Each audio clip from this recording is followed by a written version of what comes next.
around 3,000 SMEs have signed up to that they want to use the tool. So it's I think it's hitting some nerve.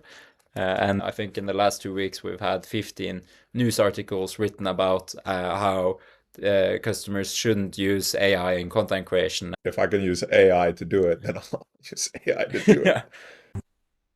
Welcome to Just Products, hosted by a founder's friend, Nicholas Dolan. The better the web page, the better the content. And Yeah, okay. that's, I think that's something a lot of people, that's why a lot of people get AI slop when they try to do this, because they don't understand how important it is with the contextual engineering for the specific job it's asked to do. And then you have semi-auto, where it creates around 30 new posts for you every single month, and all you have to do is click accept or decline. And then you have fully automatic, and then it just runs, and you can go in and stop it if you don't like all the posts, or you can just let it run, and you know that social media is taken care of. So if you're making content, it should either make you smile, it should teach you something, it should educate your users about what you're selling, it should give them something. If it's AI generated, I won't look at this. Yeah. I love her. Yeah. Shout out if she watches this. So she's like, Yeah. if I know it's AI generated, I won't look at it. Today on Just Products, we're diving deep into the product development of native. We're talking about red ocean markets and whether AI is finally ready to take over the agency.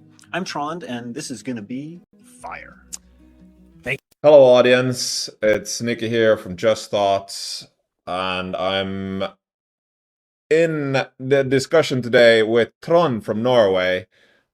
He's built a tool I've been using myself, and we're going to talk about how the tool is being used by me, why Trond built the tool he built, a bit about his background, and then we're going to talk about the use of AI in content creation and the for and against, and we're free jazzing this discussion, and you'll also get to see a bit of the content. But without further ado, Trond, please, in your own words, who are you and what are you building? Thank you, Nikki. It's nice to finally talk in person, or we've talked just one time before. But yeah, I'm Trond, one of the co-founders of Native, and we're basically putting social media on autopilot for businesses, and we've been doing so for the last 3 weeks.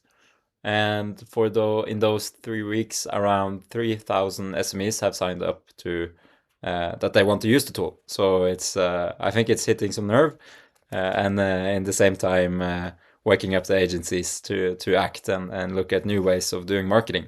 So it's really exciting, and it's cool to see that people want a new way of telling their stories, and also creating content and getting visible more on autopilot than just ChatGPT slop or doing nothing at all. So before we go into the product, you've gotten into marketing and events already at the age of 17. So let's start there. Like, why marketing, and what did you learn from that before going into the actual tools? Yeah, so I'm from a very small village in the southern of Norway, where there's like 1,000 inhabitants, and me and my friends figured that there was no big event during the year, so nothing nearby, like an hour drive around. There was no festival, no big party, nothing. So at 17, we arranged our own music festival with 600 participants and like a full lineup, which got sold out. And I was head of marketing, so that was pretty cool to experience. But it was just so much work for no margin at all. So we just figured that it was enough with 1 year, and and do something else. But that was like the first entry into marketing for my part, and I started created like my own small like boutique marketing agency where I helped other businesses create content. Any particular business that you started with? Like, how did you get your first clients, and where? My first client was actually a hotel nearby, so I just knocked on their door and and said that they sucked at social media and that I could help them for like a really, really small price. So it was easy. And then after that, I moved on to a couple of camping sites and travel agencies and actually some nightclubs that was like a bit far away in the big city of Kristiansand. But after, I did that along my studies because I figured, like, I always wanted to be a founder, but I figured I needed some special competence to create something big and meaningful. So I did some studies and that had that as my side job, where I hired a friend of mine as well to fly drones and do cool stuff. So I want to ask you, like, out of all of the things in the world, why does a person want to be a founder? Like, there's so much other. It's funny. I ask myself that every single day. But I think it's something, at least for some people, you just happen to fall into that bucket, and it's maybe because you're stubborn or some story behind that. For me, it's more like I feel that I have to do it. Like I have to prove to myself that I can do it because it's insanely hard, and it's what 1 of 10 that actually make it. So I at least need to make it once. So failed maybe 4 or 5 businesses now. So finally, it's looking like it's actually moving something and making a big impact with native, which is really cool. Well, 3,000 signups is a pretty good number. Yeah, it's a good start. Yeah, absolutely. And we've also started onboarding customers now, so they are buying the product and actually loving the product, and also like publishing a lot of the content that we generate, which is pretty cool. So I think like 76% of the content that we make is directly published, which is pretty. That's nice. So that's good numbers. Yeah. So, like, talking about the product, going into the product, what was the problem you faced or you tried to solve? Like, how did the product idea come to life? Like, so native is so we were like co-founded in January this year, so it's really fresh, but it consists of 6 co-founders. So we have Norway's biggest content creator, which has like almost 2 million followers or 1.5 million followers. And then we have his co-founder or childhood best friend. And then you have the founding team of WePost, a marketing platform. And the team at WePost, which I was a part of, we met at NTNU, which is like the engineer school in Norway.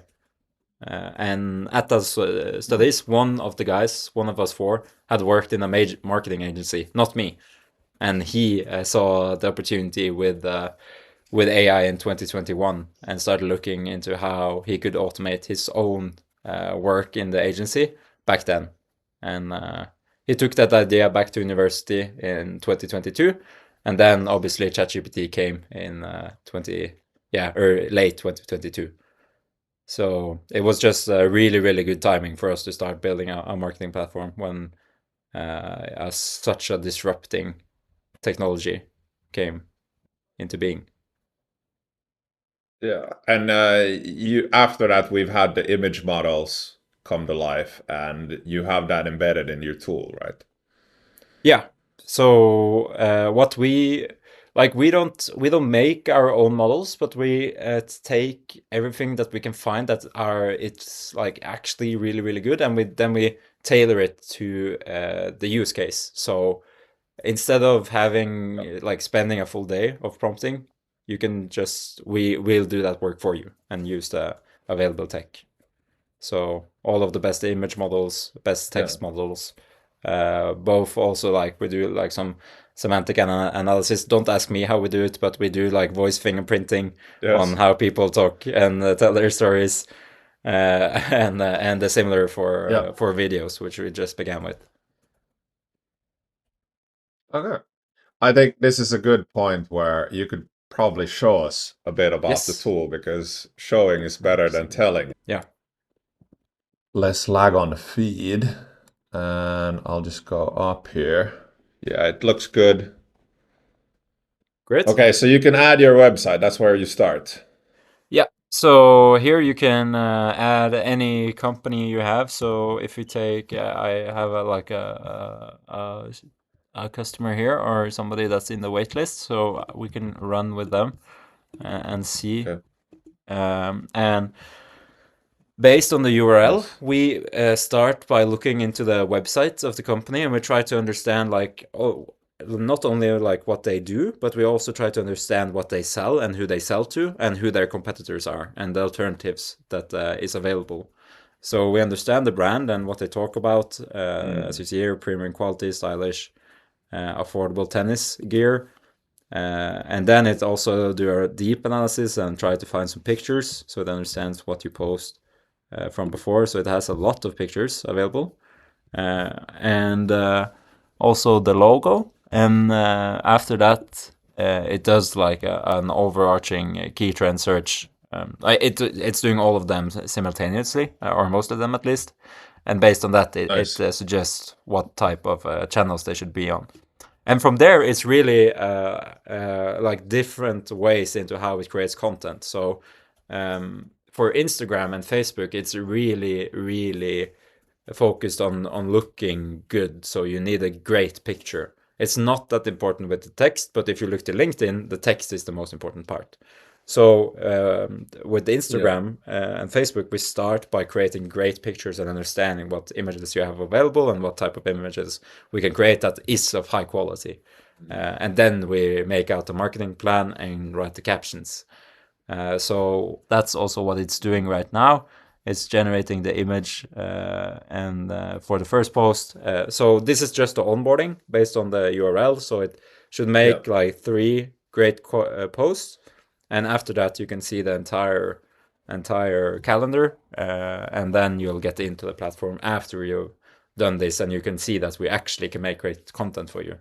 So to de-risk, don't pay for something you don't know creates great content. Right, so That's good. yeah, I think this looks pretty good.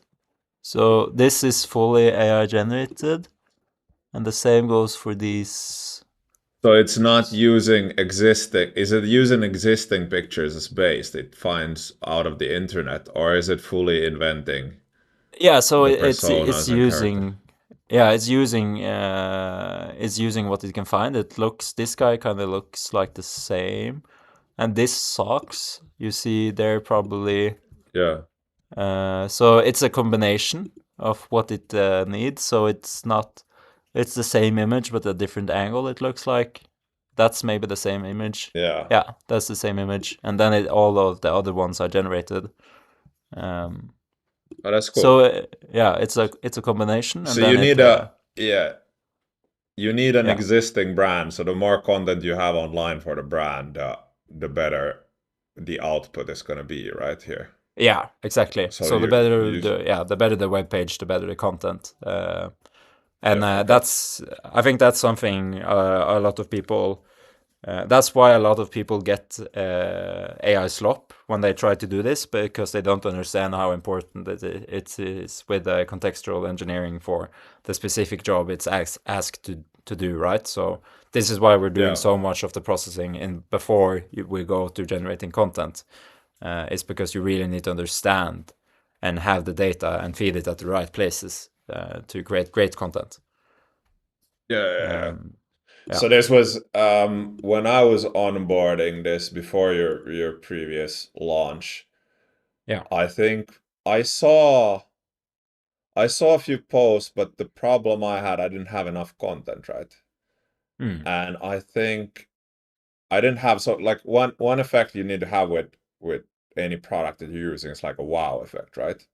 Yeah. So for anybody who needs to like create content, the fact that you have the first 3 posts there should already be like a wow, because somebody knows how much time it goes into creating something like that good, or at least like 5 years ago, right? Yeah. Yeah, And in exactly. today's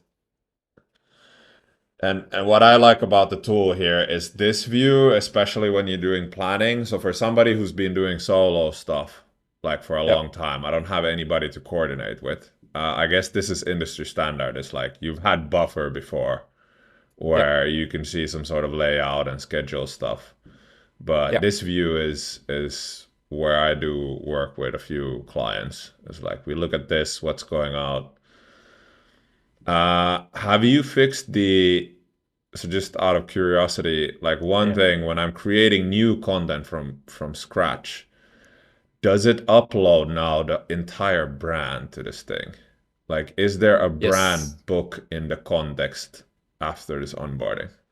So sort of. So it saves all the data that we've actually fetched here, and if I click looks good here, it's gonna show up a paywall. So I'm not gonna give out Yeah. my card details to your Yeah, podcast, yeah, but I'll jump over to the actual platform. yes. So yeah, after you've done all that analysis, it should be uploaded into branding. And if you look at the bottom here, it has a lot of knowledge items. So your Yes. products And and this, I was services, doing yeah, this. brand voice, yeah, exactly. All of that I was work doing that you've this done manually. manually. Yeah, it's so much work, so much work. So This was and this is so this was important. at least yes, and this was like 2.5 hours per client. Yeah, yeah, And so exactly. I'm happy too. Have it automated. Yeah. And you can of Yeah, and course go then over and refine. Yeah. nice. Yeah, and then you just connect all of your. Oh, you have TikTok now as well. I don't think you. Maybe you had that earlier. Just haven't been publishing there, so Yeah. Yeah, so lately. these are the channels that we support, and we're also working on getting Snapchat in, but I think maybe that's more Norwegian specific. We love Snapchat in Norway, but you have Oh, all you of the do? big channels. Yeah, it's crazy. We use it like WhatsApp. Mm. Yeah, But I think yeah. that's amazing. And then you can schedule and do. What's coming up next? What's happening? Oh, you have the your content.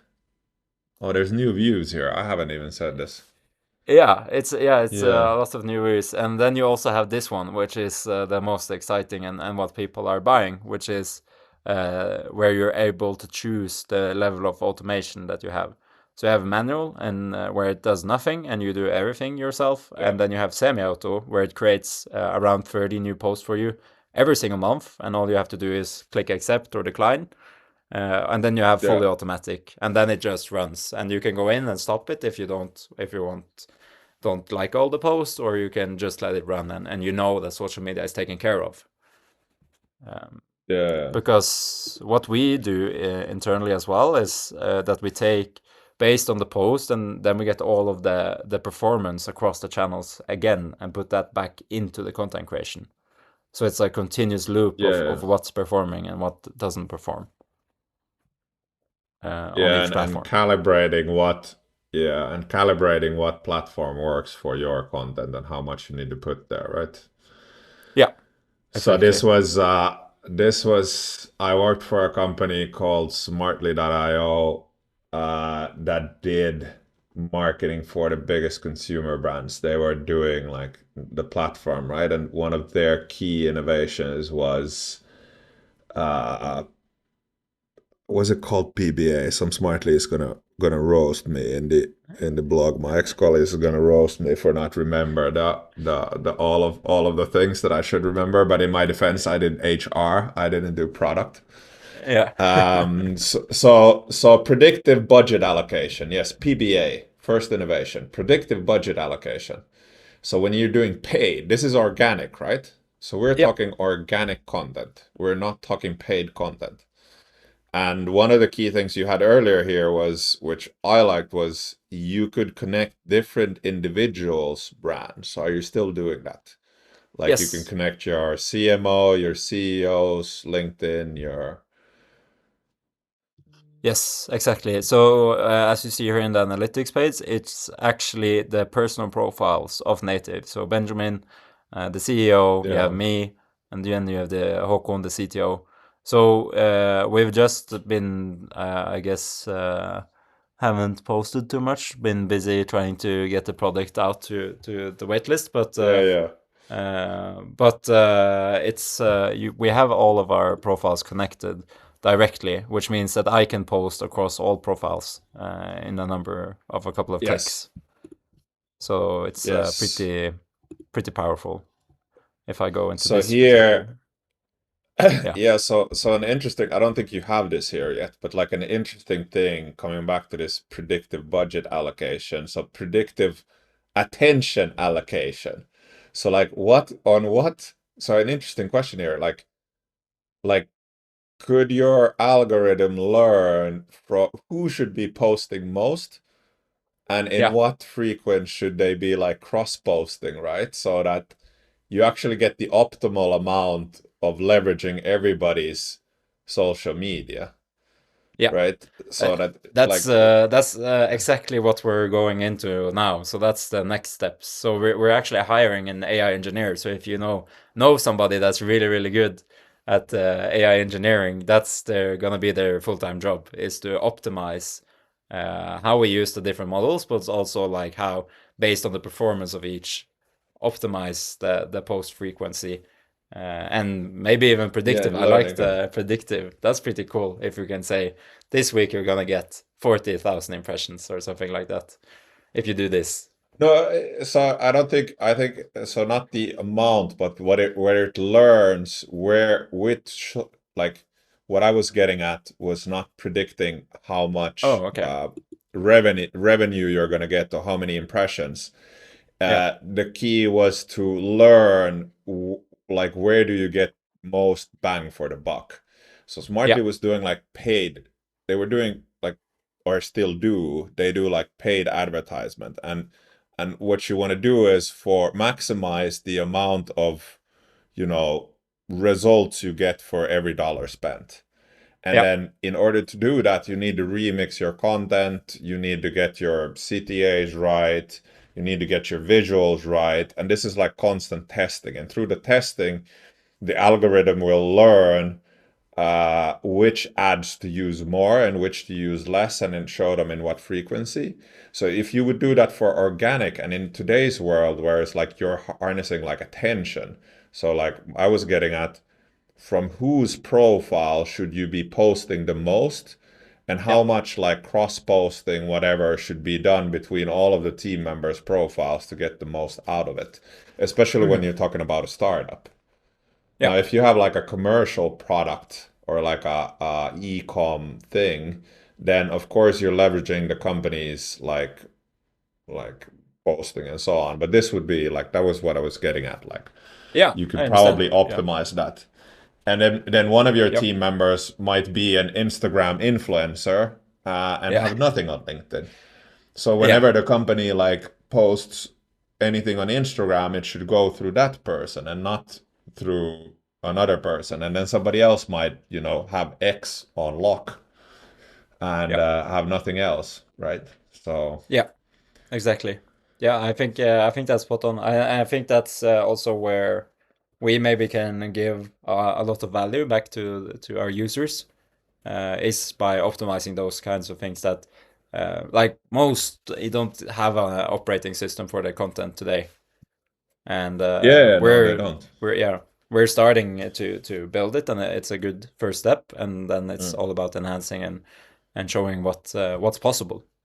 So I think that's spot on.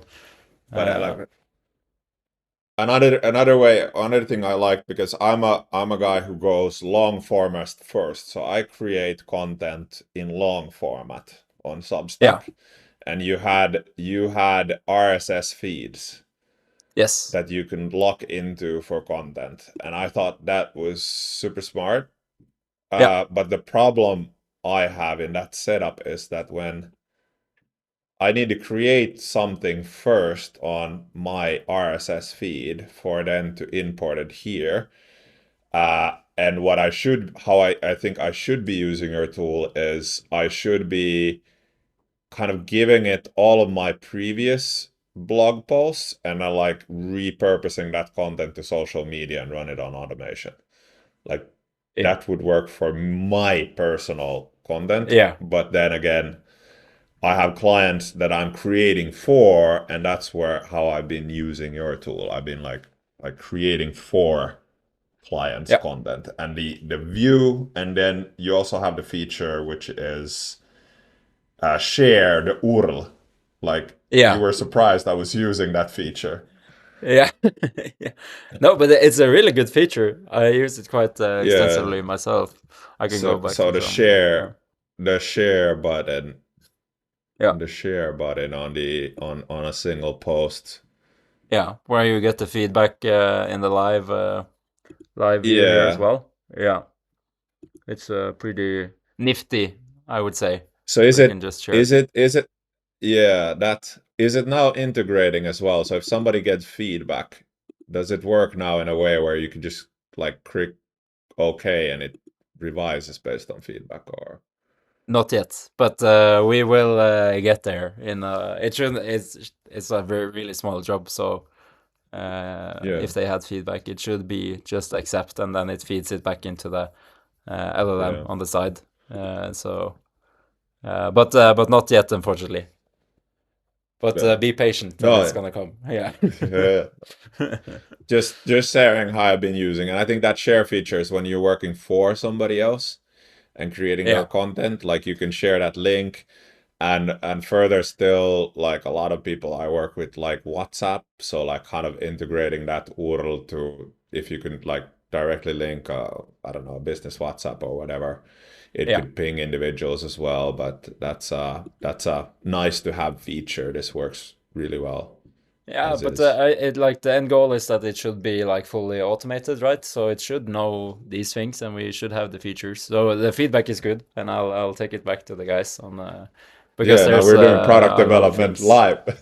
Yeah, but that's also how we work a No, lot. It's just working with the users and yeah. clients we have. It's just up making their dream tool. If we can do that, I think that's gonna be something big, no matter Yeah, what. yeah, I think so on that product development note, so one thing I really like when I've been working with you, and I think this is like a thing as well, is like you're super reactive Mm. and you answer, and I know it's a person there. So a lot of tools. So how do you think about this? So we're going to go into like AI and content creation, but what is like AI in customer service, Yeah. right? So why haven't you automated that? And like this might be an oxymoron question based on how I introduced this topic, but still like Yeah. you Yeah. like talking to customers still, right? Yeah. Oh, yeah, we're quite obsessed about that, but we actually have integrated an AI customer support agent now also, and Okay. that's just because we sometimes take a long time to answer very simple questions. So Hmm. it's we encourage them to ask for a human if they want to talk to a human, but for many questions you just like they ask about the feature, especially when we have a lot of new users. They want quick answers, and one person like me isn't always able to answer them quickly enough, as sometimes happens with you as well. Yeah. Uh, but um, but yeah, I think that we've been building software for 2 years, and through that process, we realized like building something that people actually want is just by listening to them. It's not more difficult than that. Mm. And if people are paying and actually enjoying your product, that's the best um, facts that you have, because we're building a lot Yeah. on intuition. So when you suddenly have a couple of facts that you can prioritize, that's the best thing ever. So Yeah. it's I don't think I'm gonna stop doing it, but I need some assistance to answer the simpler Fair questions. enough. Yeah. Fair enough. And how do you, in terms of product development, how are you currently like prioritizing what gets built and what doesn't get built? Do you have like a process for that, or how do you like just you working? I know you always go to the dev guys and you'll be like, "Hey, can you build this?" Yeah. But can you talk a bit about like that? Like how does it currently work, and what maybe could be done differently? Like just an Yeah. honest reflection on the subject. Yeah, I think like something that really upgraded how we worked was integrating linear, because we used Notion before to prioritize, Yeah. and then we got linear into, and the devs just used linear to prioritize, and we also add tasks into linear based on with Slack, which is super nifty, and that really leveled up how fast we can fix bugs, and how like structured we do all of that work without going on cost of us working slower. So it's Understood.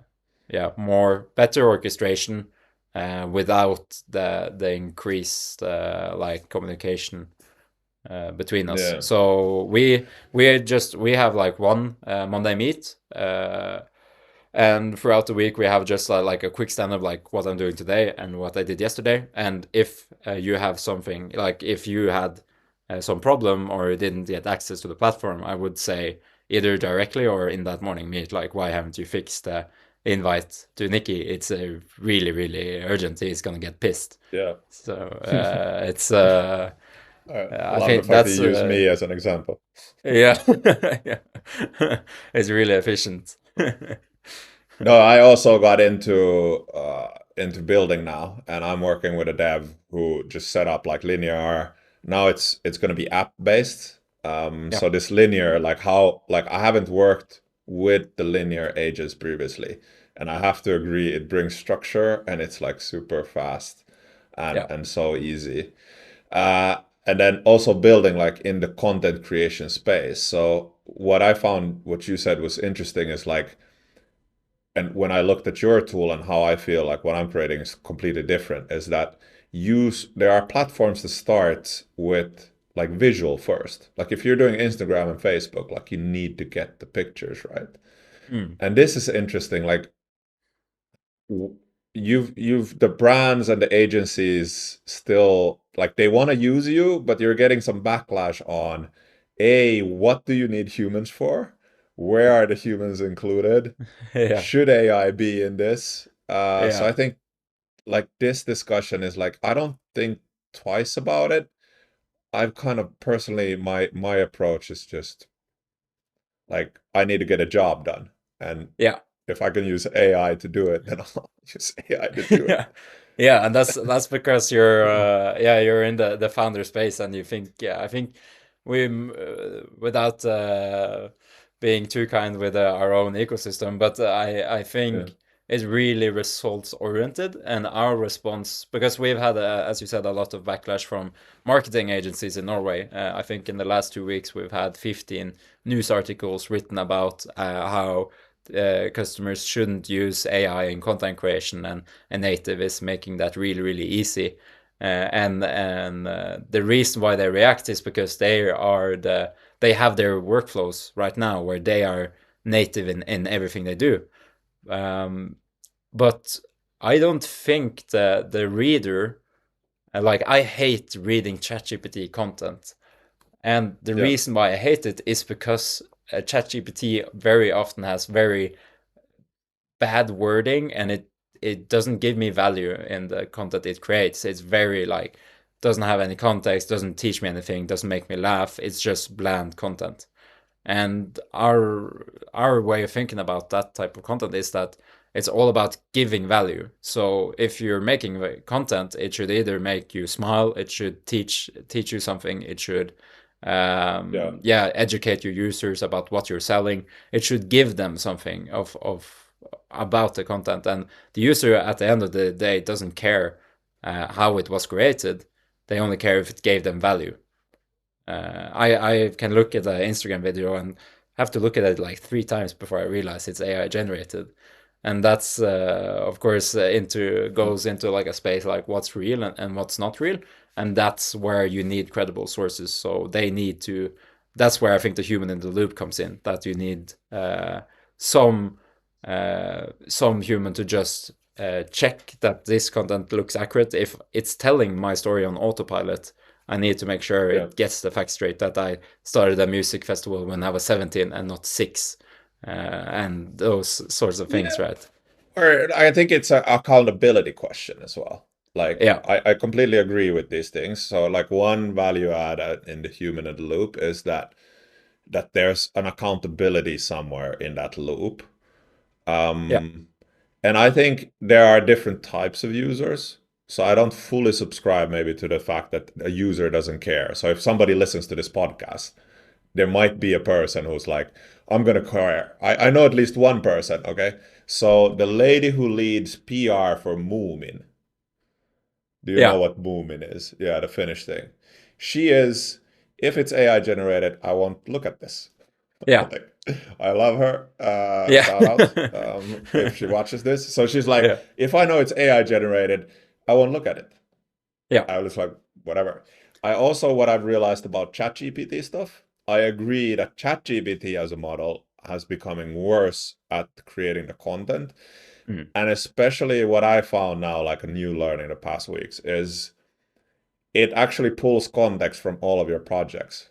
So it's not Mm. boxing in the stuff. So if I create content for, one client and then another client or myself, it all starts sounding the same. And I'm wondering why I'm Yeah. editing it after because right. So you can use different models. So this is a question for your team is like, have you had the discussion of like what model to use? Because ChatGPT is not like Claude took a jab on ChatGPT recently in the Super Bowl ads Yeah. as well. Great commercials.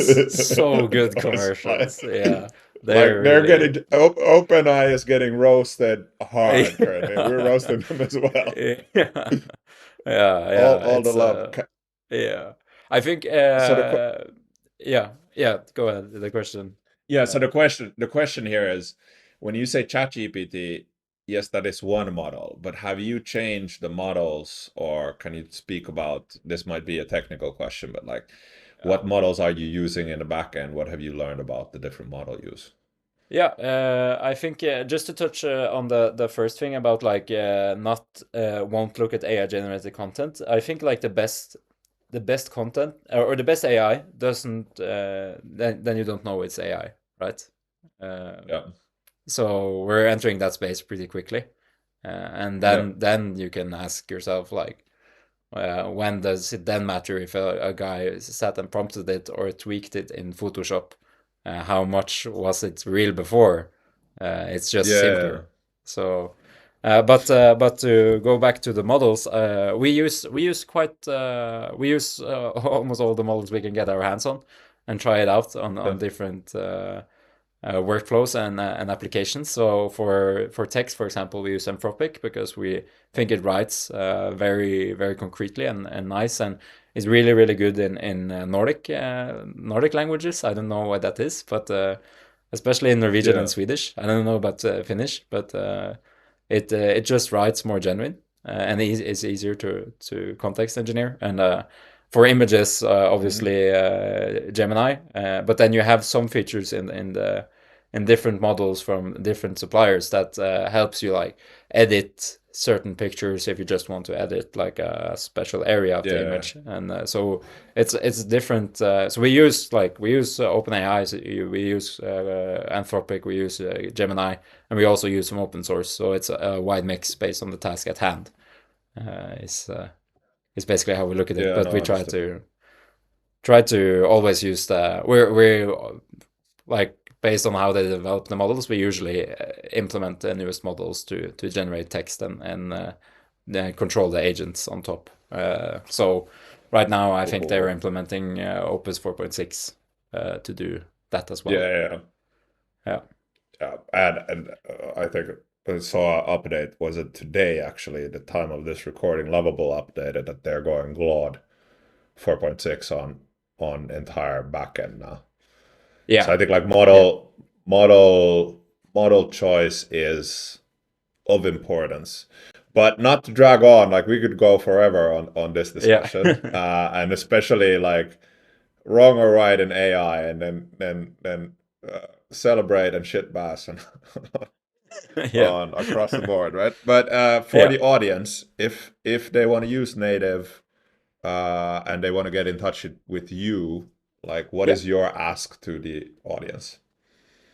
Just have a good web page and go sign up at native.no, where that's no like Norwegian, Yes. And you can also email me. So my email is also tron@native.no. So I'll happily help you out and get you started. We're quite busy the next Amazing. couple of weeks, but I'm happy to For a good help reason. all of your friends. Yeah. Yes. Amazing.